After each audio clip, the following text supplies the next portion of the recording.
Hey guys, Welsknight here, and welcome back to another episode of Pixelmon from the PocketPixels server. Reminder, this series is sponsored by PocketPixels. Once again, if you want to come play with me, you can follow the directions in the description to get the mod pack and get onto the server. And once you're on the server, you can just go through the yellow portal to go to Pixelmon Yellow, where we all are.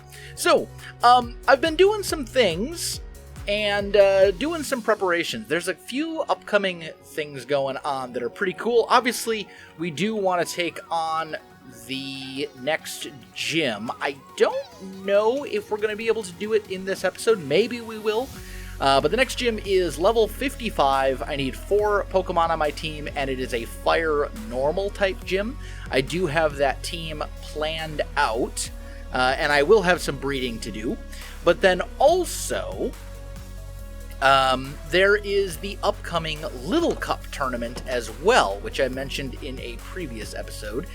And basically, Little Cup, if you're unfamiliar, Little Cup is quite possibly my favorite tournament format. It's my favorite rule set for competitive, maybe.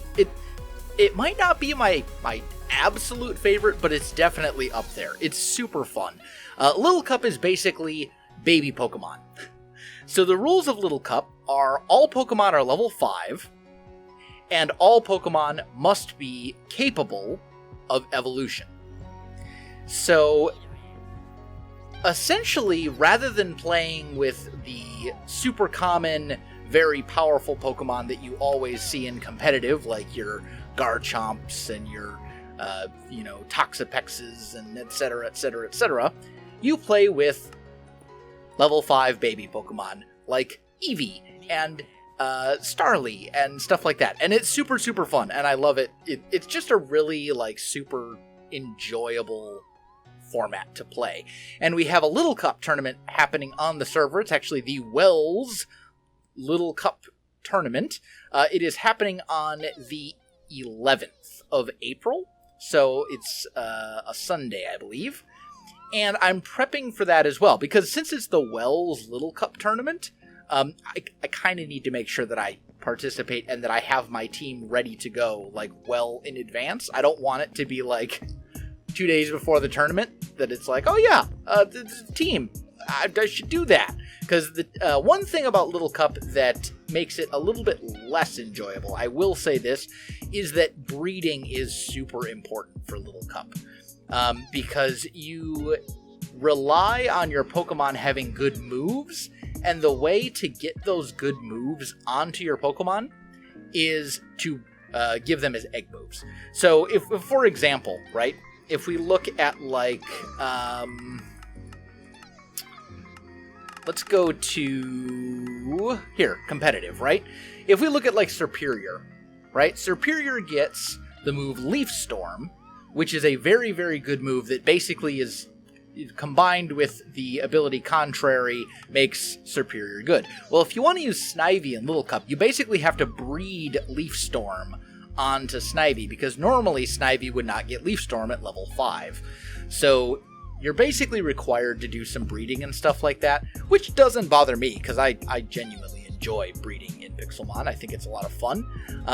But there is a little bit of legwork to do, shall we say, to get ready for the tournament. So my goal for this episode is to get my Little Cup team completely finished, and hopefully get my next gym team finished as well, so we can take on the Fire Normal gym.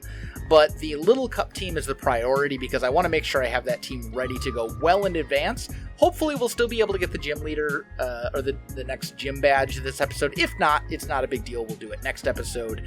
But yeah, I'm going to get to breeding, and I'll catch up with you shortly. Oh, hey, before I forget, there was an event recently on the server to open up the Nether. So we now have access to the Nether. We can just go warp Nether, and poof, there we are. And then we're in the Nether, and we've got this kind of amazing custom spawn within the Nether, which is pretty cool, with some, various, healers and things like that. But the important thing is that the Nether is now available, because there are certain Pokemon that only spawn in the Nether, like Heatran, I believe. And then there are other Pokemon that are just way easier to find in the Nether, like Salazzle, for example, and Salandit.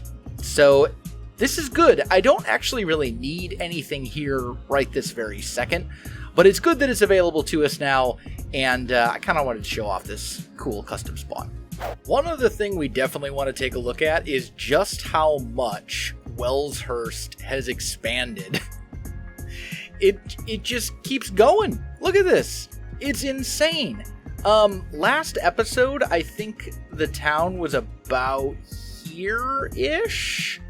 Like, so much just keeps getting added. It keeps getting bigger, and the builds keep popping up, and it's just, it's so good. I'm just going to do a little bit of a fly around here. It blows my mind. And, like, you know, considering I'm super, super glad that I went with a plot system, by the way, because it helps keep things all nice and organized. And for the most part, people have followed it. We've had a couple people who, didn't read the rules at the Pokecenter before they joined, and they just kind of randomly started building somewhere, and we've had to move their plots or whatever. But for the most part, I'd say like 99% of the people who have come to play with us on the server here have followed the plot system and the grid system, and, you know, it's worked out really well. Like, you can see, even over here, it's still expanding. This is all new as well. I haven't seen any of this yet. And the town just keeps growing and growing. I think somewhere on the other side of town, someone rebuilt a copy of the Pokecenter that I built, which is pretty cool. So now there's like a northwestern Pokecenter as well. I'm just kind of flying around the borders here to see how much the town has expanded. But, like, just look at some of these builds. You know, a lot of this stuff, especially on the edge of town, is still obviously very much under construction because, you know, it's new. Because when you need a new plot, what do? You go to the edge of town where there's unclaimed land, and then you make a new plot. But, like, right over here, for example, here's the Pokecenter. This, as far as I can tell, appears to be a pretty much carbon copy of the Pokecenter that I built, except for it doesn't have rules posted here. It has fossil stuff instead, and it's got a vending machine over here. Oh yeah, I should add one of those to the main Pokecenter. I didn't even think of that. But, like, just look at this place grow. It's crazy. It's nuts. And then when you go inside the borders of the town, you know, now we've kind of flown around the outside border a bit. But once you head to the more inner borders of the town, it's equally as crazy. Like, look at some of the stuff that's going to pop up here as we sort of move forward. I haven't seen that yet. There's, like, balloons and stuff up there. You know, we've got mega trees, and we've got all sorts of beautiful houses, and we've got, over kind of closer to the Pokecenter, there's some larger towers. This is such an interesting build. It's like a watermelon tower, and it uses glazed red terracotta and mossy cobble, and, like, it's weird, but it kind of just works. I don't know. It's such a creative, weird, sort of funky build, and I love it. But there's just so many, like, incredible things. Also, I don't know that I actually mentioned it, but for people who may have a friend that they want to play with, if you have plots that are right next to each other, I've said you can totally combine the plots and build, like, one thing. Like, I don't care, as long as it comes out to, like, one plot per person or one build, you know, per plot.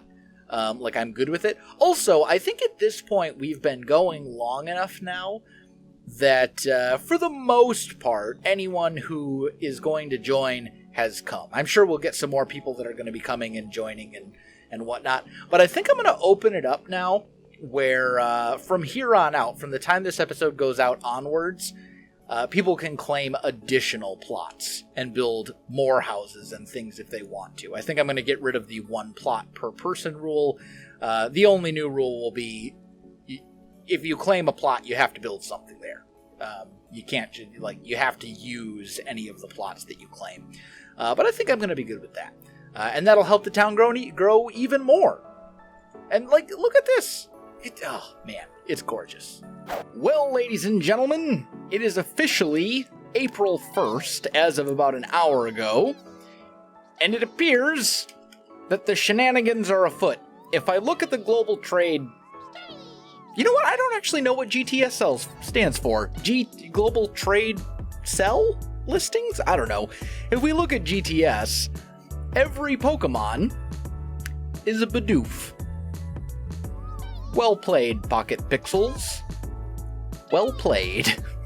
Now, I'm assuming that these Pokemon are not actually all Bidoof. They are just appearing with the sprite of Bidoof in GTS. So, like, this is still a Dratini, despite the fact that it looks like Bidoof.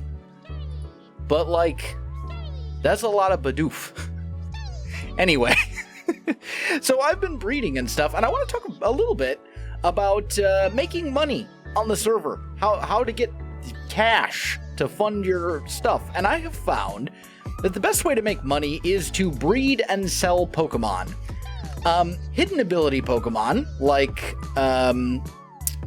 Nidoran, for example, like this Hustle, well, that's Poison Point, but like this one, Hustle Nidoran, this would turn into Sheer Force Nidoking upon evolution. It's worth a lot. Minimum price is 30,000. The problem with that is nobody really buys hidden ability Pokemon for the most part. You'll sell a couple of them here and there, but they're really hard to sell because the server has certain minimum price, is it min prices? I think it's min prices. Yeah. The server has certain rules regarding minimum prices for certain Pokemon. Some of it's legendaries, or if we warp hidden ability HA over here, different Pokemon have different minimum prices as well. So, like, for example, if we go over here to tier 1 hidden abilities, and these are generally Pokemon that have not so amazing hidden abilities. So, like, I don't know, Axew, for example. A hidden ability Axew, you have to sell it for at least 10,000. You're not allowed to sell it for less than that. So the thing is, because min price rules are a thing, it's very difficult to sell hidden ability Pokemon. So what I have found is that the best way to make money is to sell Pokemon that are not hidden ability Pokemon, that are competitively viable and or bred, and extra bonus points if it's a popular Pokemon that people just like. For example, Ralts. I've been breeding Ralts, timid trace Ralts, and these things sell constantly. I think I sold 4 or 5 of them just today for 4,000 each. So, great source there. Another one over here, Starly. I've been selling Starlies. Competitively bred, 5 IVs, Jolly Nature, again, 4,000 each. And as long as you're selling something that nobody else is really selling a lot of, there's a lot of money to be made. So right now I'm breeding Eevee. Eevee is going to be super valuable once I've fully bred it. And I have just, not hatched. Oh wait, I meant to go GTS sell. I have just received my first really good Eevee egg. So this is an absolutely flawless, perfect IV, 6 IV Eevee. It is not hidden ability, but it's timid nature, and perfect IVs in every single stat. I'm probably going to keep this one for myself, actually, and turn it into maybe a Jolteon or something? I don't know. Or I'll just keep it for breeding purposes, because 6 IV Pokemon are amazing for breeding. So we got that, and then I've also got Meowth. I'm breeding Technician Meowth as well, but this is an early breeding project. So anyway, I'm going to go hatch these eggs, and, we'll go from there. All right, I went and I hatched the eggs. I swapped out the Meowth that was in here, so now we have a 2 IV Meowth instead of a 0 IV Meowth, and I will just upgrade this. And this Lopunny is riding the Eevee into battle. Giddy up. I don't know why this amuses me so much, but it does. I mean, Basically, I just put the... I'm breeding the Meowth with the Lopunny because they're both field egg group. And I put the Lopunny out, and it spawned visually right on top of the Eevee. So it's like... It's riding the Eevee. Anyway. Yeah, so that's the thing. I'm just going to hold on to this Eevee for now. I need to decide if I want to train this thing up. I'll just put it in my thing, my box for now. I hate to break it to people who love Eevee and Eeveelutions, but when it comes to competitive, not all the Eeveelutions are good. Jolteon is okay. Vaporeon is okay, but, you know, both of them kind of got power creeped out of being, like, good. Espeon is niche, but okay. Umbreon's pretty good, and Sylveon is, like, pretty good. But none of the Eeveelutions are, like, top tier, really, really good in competitive. So, but either way, like, there's a few of them that really have their uses. Umbreon and Sylveon, especially. And Espeon. Espeon, you know, Magic Bounce is its hidden ability, and is it hidden? Actually, Magic Bounce might be primary. I have to look. I don't remember off the top of my head. But either way, I do want to breed up some of the Eeveelutions and add them to my box of competitive Pokemon, which, you know, is continuing to grow. It's getting there. We're slowly making progress. I'm adding to it. And every time we, do a new team for taking on a gym, these are all going to end up being competitive Pokemon as well. Metagross, Reuniclus, Alakazam, and Nidoking. I'll train those guys up to level 100 eventually, and they'll be good to go. So it's kind of one of those things where over time we slowly accumulate more Pokemon and we get better and better, and our teams continue to grow and grow and grow. But another way, you know, we were talking a minute ago about how to make money on the server. Another good way to do this, and I can't remember if I've shown this or not, but this is the Lighthouse. If you go /warp Lighthouse, you'll pop over here, and there are NPCs in here that you can battle once per day, and each one, all except for one of them, gives you 500 Pokédollars or coins or whatever when you beat them. And then the guy at the very, very, very, very top gives you, I think, 1,500. But either way, you can get a total of like 5,000 per day just from battling these guys. And they all kind of, for the most part, have themed teams. So this guy is a fire trainer. This guy is a water trainer. This guy is a ground type trainer. This one I don't remember off the top of my head. Rock? I think this guy's a rock type trainer. This guy is a combination of, or he might just be fighting. I don't know. And then upstairs, there's a whole nother floor. This one is actually ghost. This one is something. And this one is grass. But you can go through here. They're pretty tough. They're not, like, insanely difficult, but they're fairly, challenging. So, like, for example, let's say we want to fight the ground type trainer, right? I'll just go to my box of competitive Pokemon. Went past it. There we go. We know that this guy is ground type. So let's see. We'll take maybe Choice Scarf Superior. Let's grab Gyarados could be okay. Ferrothorn, Toxapex, Barraskewda, and Kartana. Let's grab these 6 Pokemon, all of which will be, in theory, really good here. And let's just go ahead and, give it a go. And I think we will lead with Superior. Toss it out. And he leads with a Hippowdon. All of their Pokemon are level 100, and they all do have competitive movesets and item stuff and whatnot. Mamoswine has Ice Shard, which will absolutely wreck what I have here. So I think I want to go... they're going to Ice Shard. Let's pop over to Ferrothorn here. Oh, he went for Icicle Crash instead. Interesting. Okay, that's fine. Let's go for a Leech Seed. He flinched me. Let's go for a Leech Seed. There we go. We'll get some HP back. We'll wait for the server to load for a brief moment. There we go. We'll protect, so we get another free turn of HP recovery, like so. And then let's actually get up Stealth Rocks. I flinched again. We'll protect again.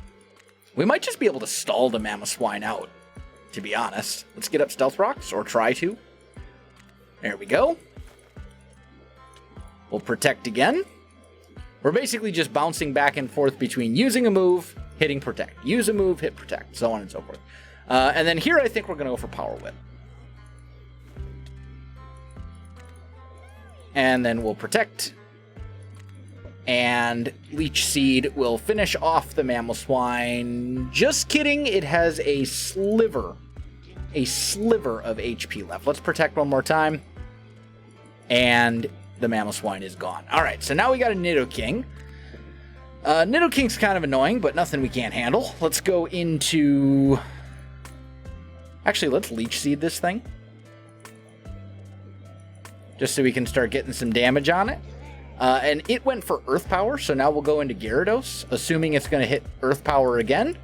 And Gyarados is a flying type, a water flying, so we're immune to Earth Power. Then we'll hit Waterfall. Oh, he's got Thunderbolt. Probably should have thought about that, but that's fine. Let's go into Barrascuda here and just hit him with a Liquidation. That'll take care of you. I'm pretty sure this is Scarf Excadrill. Nope, it is not. Goodbye. Gliscor, Liquidation. And there we go. Defeated. So if you have the right Pokemon to kind of handle any of these given trainers, you know, if you've got level 100 grass and whatever types, and you can be like, okay, though this guy's ground, I'll grab a bunch of Pokemon that are good against ground types, then you'll be totally fine. But if you're not prepared, if you just take like random level 100 Pokemon and go in there, you're gonna get wrecked, because they are, like, as I said, those Pokemon do have competitive move sets, and they're fairly tough. So, you know, do a little research if you're not familiar. Do a little research into like what makes good Pokemon, or what makes Pokemon good, I guess you would say, like what moves they should run and what nature they should have and what items they should hold, you know, etc., etc., and build some Pokemon that can take that on, because that's a good source of money as well. But, my friends, I think I am pretty much out of time for this episode. We have Easter coming up. I've got some relatives who have come to visit. My sister-in-law has come down all the way from Idaho to Tennessee, which, for those of you not in the U.S., is basically from the opposite side of the country to come visit. It's literally like 2 or 3 days of travel to get here by vehicle, you know, by car. And we're going to be celebrating Easter and all that kind of stuff. Also, Isaac Repentance just came out. That's on the channel now too, and I'm pretty pumped about that. So, you know, we got a lot going on. Right now, we're kind of in a little bit of a lull Pixelmon-wise, because I'm working on breeding up the team for the Little Cup tournament and then breeding up the team for the Fire type, or the Fire Normal type gym. And as much as I enjoy breeding, and I think it's fun, it's not necessarily amazing content, because a lot of it's like, here's an egg. It has stats and things. Yay! You know what I mean? It's not necessarily the most interesting of things to show, but it is a very time-consuming thing that I do spend a lot of time actually doing.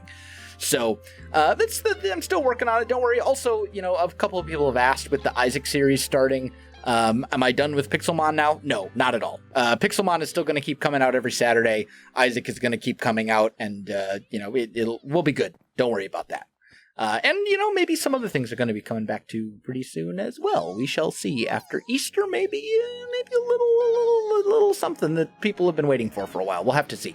Anyway, my friends, I'm going to call it here. If you enjoyed the video, you know what to do. Links in the description below. So check that out as well, including all the information you need to come join us here on the server. But other than that, my friends, thanks for watching, and I'll see you in the next one.